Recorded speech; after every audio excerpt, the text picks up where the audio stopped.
Voici les 7 zones les plus sensibles à toucher chez une femme pour lui faire perdre tous ses moyens pendant vos rapports.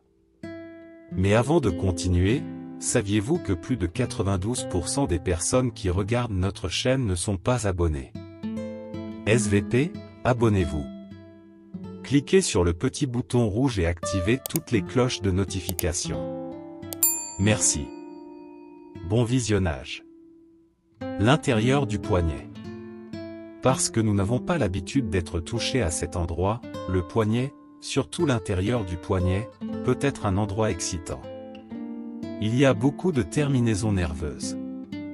C'est juste au niveau du pouls, et c'est le premier stade où votre corps commence à devenir plus intime. Touchez doucement au début, en permettant à votre partenaire de se connecter avec le fait que vous le touchez sensuellement. Les gens précipitent souvent la stimulation. Prendre une seconde et établir un contact visuel peut contribuer grandement à créer une ambiance. La nuque. Bien que certaines personnes puissent se sentir comme Marie-Antoinette lorsqu'on leur touche le cou, les baisers dans le cou sont presque toujours excitants. En fait, les femmes ont classé la nuque au-dessus des seins et des mamelons comme zone érogène, selon une étude. C'est un endroit tellement sexy parce que c'est un endroit tellement vulnérable. Si vous combinez les lèvres avec le cou, c'est assez excitant. Commencez par les côtés du cou, en l'embrassant ou en le frôlant doucement avec vos doigts. Les fesses.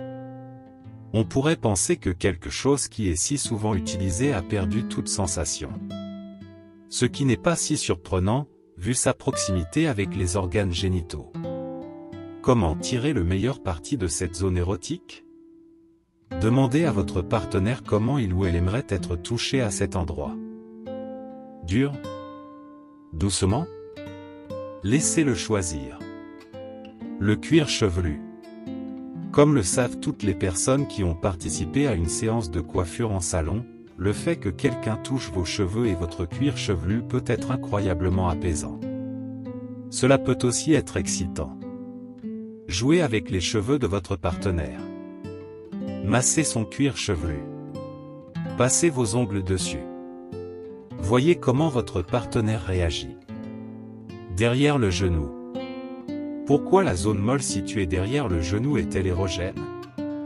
C'est une autre zone riche en air où l'on n'est pas souvent touché. C'est une nouveauté, car ce n'est pas là que nos amis ou collègues nous touchent. Toucher l'arrière des genoux et remonter vers les cuisses est intime, et cela vous rapproche de l'attraction principale. Essayez de toucher doucement votre partenaire derrière les genoux pendant qu'il ou elle se tient devant vous. Ou massez-le à cet endroit, en alternant entre une pression profonde et un chatouillement. Le lobe de l'oreille. La partie la plus sexy de l'oreille est le lobe. Ce geste où l'on rabat les cheveux derrière l'oreille est très intime. Pour exploiter au maximum le potentiel érotique des oreilles, chatouillez sensuellement le bord de l'oreille de votre partenaire avec votre doigt. Mais en ce qui concerne le phénomène connu sous le nom de réflexe auriculo-génital, qui simulerait un nerf à l'intérieur du conduit auditif et amènerait certaines femmes à l'orgasme. Les pieds. Bien qu'une étude ait révélé que les pieds se classent en bas de l'échelle d'excitation, il y a certainement des gens pour qui se faire toucher, lécher, sucer les pieds est une expérience sexuellement excitante.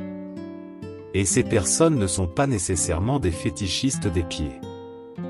Les fétichistes des pieds sont généralement attirés par les pieds d'autres personnes, et non par le fait de se faire toucher les leurs.